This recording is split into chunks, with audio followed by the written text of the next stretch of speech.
Sebuah pengkhianatan bermula. Demi kemewahan sementara, ada yang rela menjadi tali barut menggadai maruah dan keselamatan negara demi memenuhi Tembolok Tamak Haloba.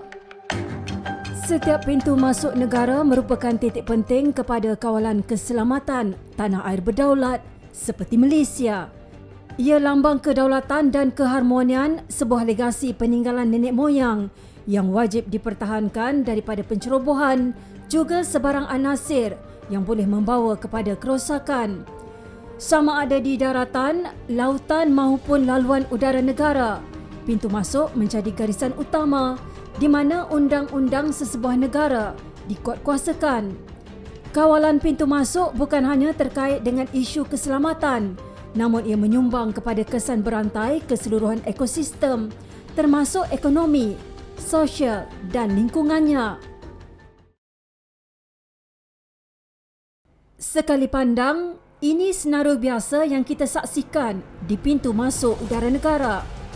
Ketibaan pelancong atau pelawat dari pelbagai negara asing melalui lapangan terbang antarabangsa Kuala Lumpur KLIA akan melalui tapisan keselamatan yang ketat. Pun begitu, risikan selama 6 bulan, bahagian perisikan Suruhanjaya Pencegahan Rasuah Malaysia SPRM mengesan kehadiran petualang yang sanggup menggadai sistem keselamatan negara demi habuan lumayan. Suruhanjaya Pencegahan Rasuah Malaysia SPRM berjaya membongkar sindiket yang membawa masuk warga asing ke negara ini, dipercayai tanpa melalui pemeriksaan pihak berkuasa. Kegiatan itu dipercayai didalangi pihak kuasa sebuah agensi. Kesemua suspek ditahan menerusi OPPAM 2.0. 20 Ogos 2024, OPPAM berjaya membongkar kegiatan sindiket penyeludupan warga asing tanpa melalui prosedur sah di laluan pintu masuk udara negara. Operasi berisiko tinggi ini bagi memburu kumpulan didalangi puluhan penguatkuasa sebuah agensi yang menjadi tali barut sindiket bagi melepaskan kumpulan warga asing masuk ke negara ini melalui modus operandi counter setting. Seramai 12 ditahan termasuk 5 penguatkuasa yang berkhidmat di Terminal 2, Lapangan Terbang Antarabangsa Kuala Lumpur KLIA. 21 Ogos 2024, perintah tahanan reman dikeluarkan terhadap 4 pemilik syarikat termasuk 3 orang awam yang dipercayai mempunyai peranan masing-masing bagi mengurus kemasukan warga asing ke negara ini tanpa mengikut prosedur ditetapkan berdasarkan Pekeliling Imigresen Bilangan 4 tahun 2021. Sementara 4 penguatkuasa yang bersekongkol dengan sindiket direman masing-masing 5 dan 3 hari, manakala seorang lagi dilepas dengan jaminan dalam operasi dijalankan di sekitar Lembah Kelang, Pulau Pinang dan Kelantan. Kesemua suspek berusia antara 20 hingga 50-an, disiasat di bawah Seksyen 16 Akta SPRM 2009.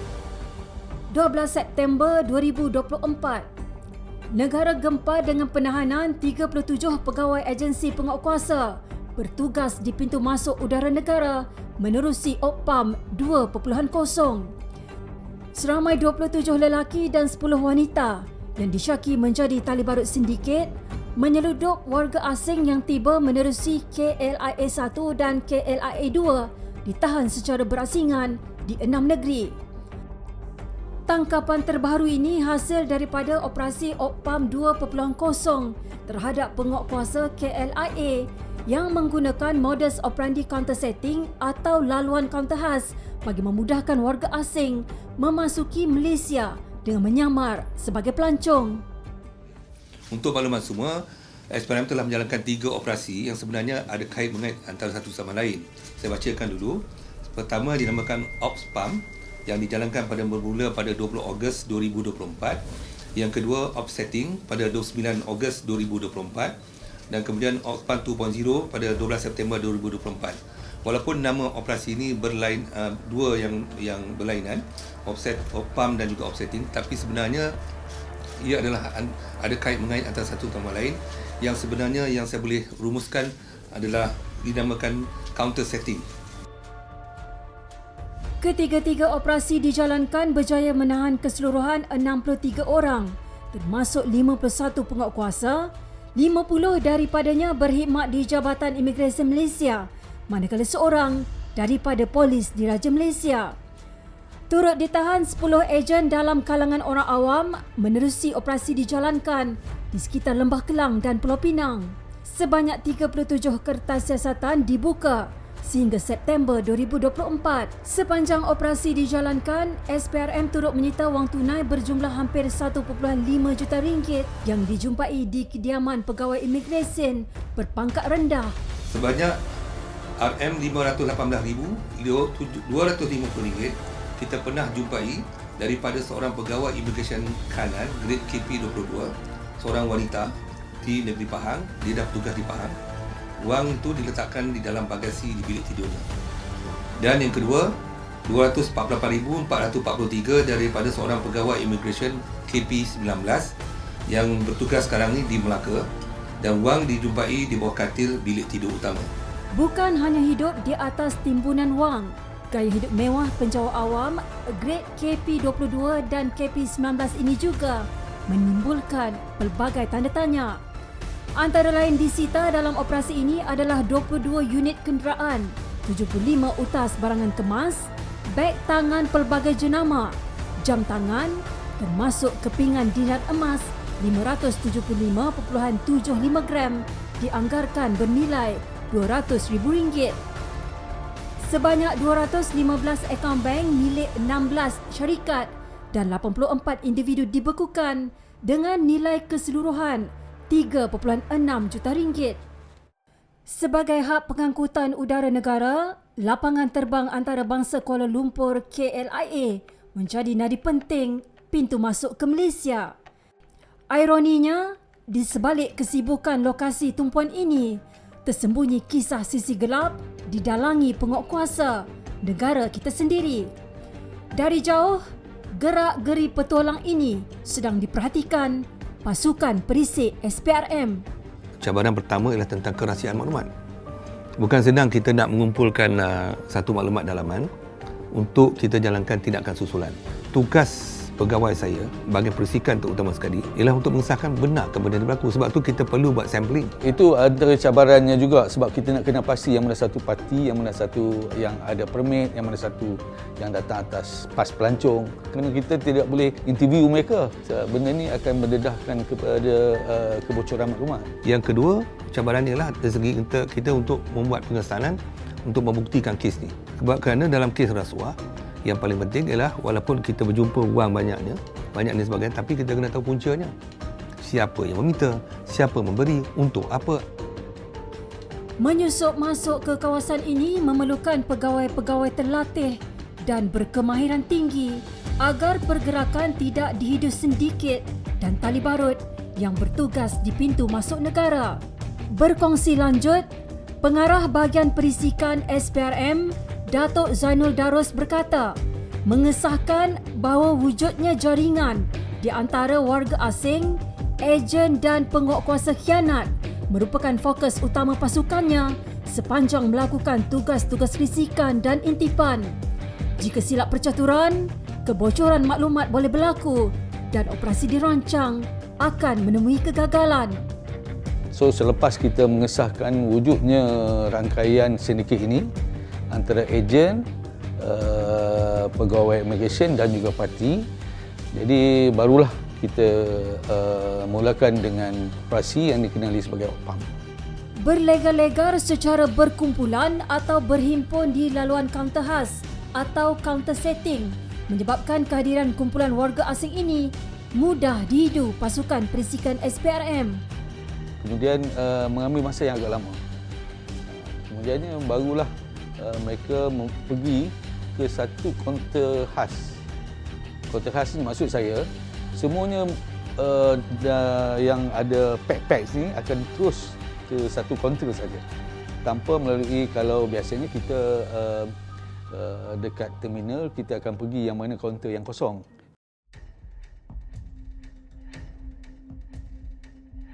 Ejen memaklumkan pegawai imigresen tarikh cadangan kemasukan pack, kemudian tunggu green light daripada pegawai imigresen, kemudian menetapkan hari penerbangan dan ejen akan beri gambar terkini peg tersebut dan termasuk nombor pasport peg.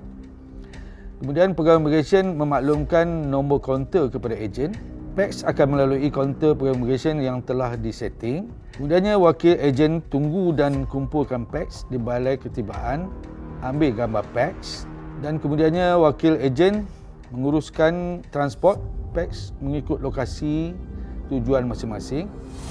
Dan akhir sekali adalah berkaitan dengan pembayaran rasuah oleh ejen-ejen tersebut kepada pegawai immigration. Itulah MO yang digunakan oleh syndicate ini.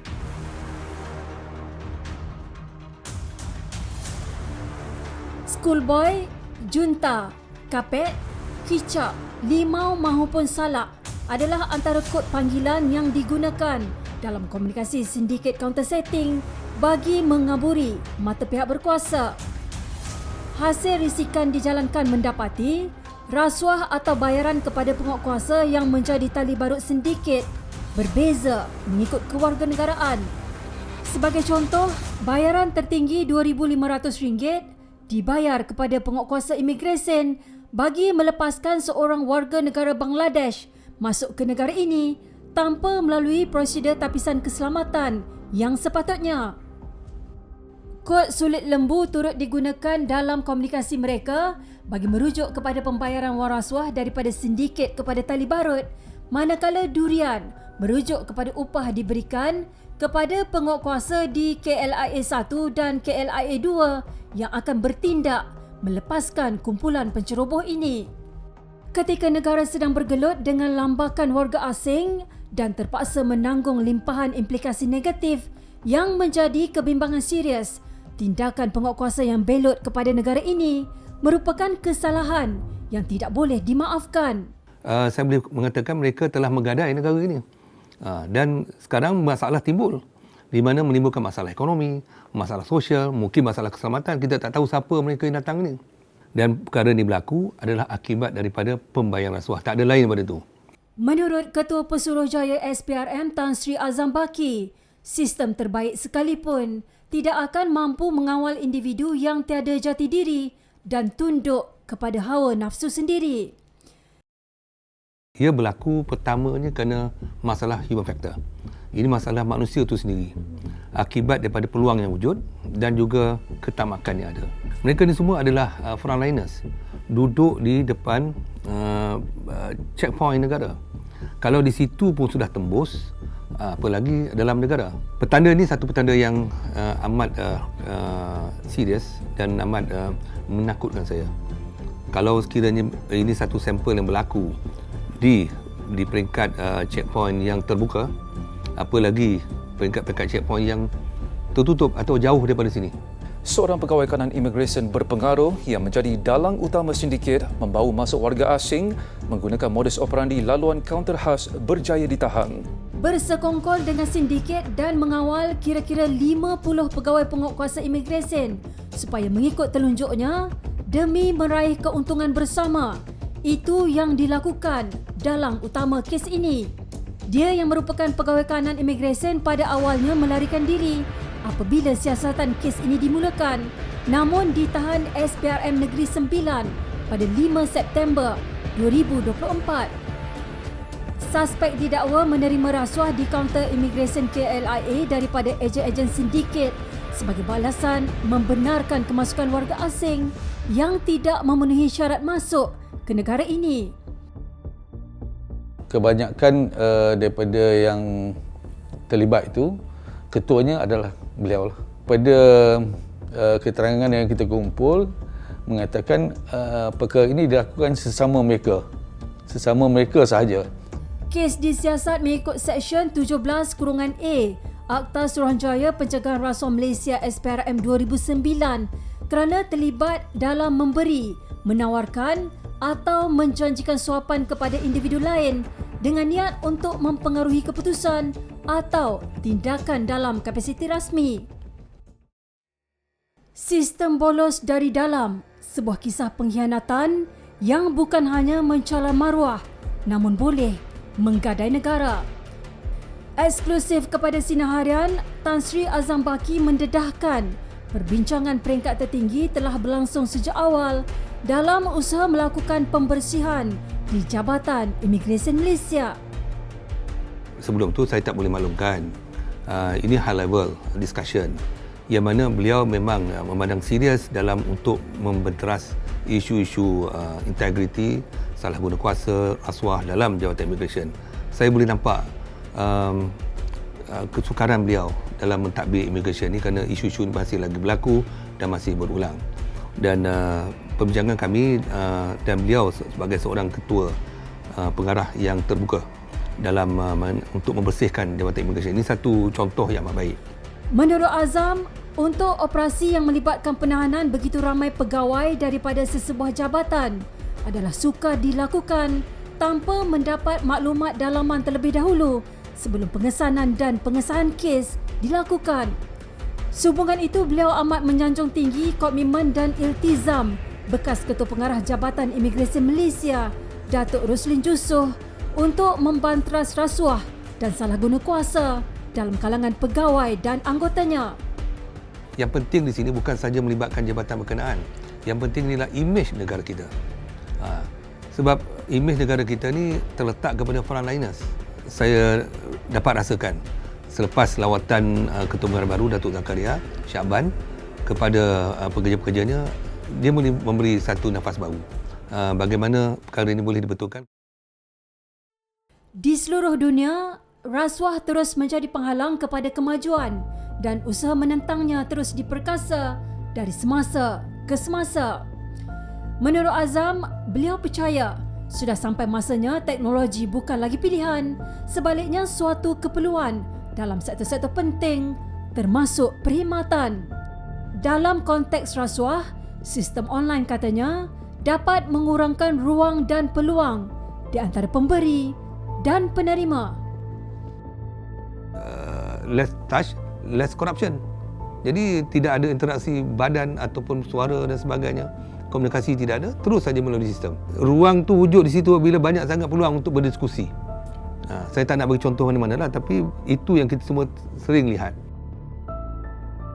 Hakikatnya, masalah sudah berlaku dan menuding jari tidak akan membawa kepada penyelesaian yang wajar demi maruah dan kedaulatan tanah air tercinta ini. Isu pengawalan sempadannya lemah, lambakan warga asing, tali barut pengkhianat negara, semua ini harus dihentikan dengan iltizam yang tinggi dan kerjasama semua pihak. Apa-apa sistem pun diwujudkan, akhirnya akan pergi balik kepada mereka yang memegang amanah. Kerana sistem tetap sistem. Tetapi sekiranya pegawai itu tidak amanah, tidak menjalankan tanggungjawab mereka, dan mereka cari jalan pula bagaimana untuk orang putih kata to beat the system. Yang ini ada satu perkara yang amat malang. Tapi kalau isu membabitkan pemborosan sempadan, kebocoran maklumat yang rahsia ataupun yang sulit kepada pihak luar, ini mereka menjual negara. Jadi mereka-mereka ni tak boleh bagi ampun. Kalau saya lah, kena ambil tindakan walaupun apa tindakan pertuduhan ataupun tindakan terhadap, mesti tindakan yang betul-betul stern ataupun yang betul-betul tegas diambil. Jangan biarkan rasuah terus menggadai masa depan negara kita. Isu integriti bukan tanggungjawab SPRM sepenuhnya dan memerlukan penglibatan serta komitmen kita semua. Bersama, kita mampu membanteras rasuah demi memastikan negara ini kekal bermaruah dan berdaulat.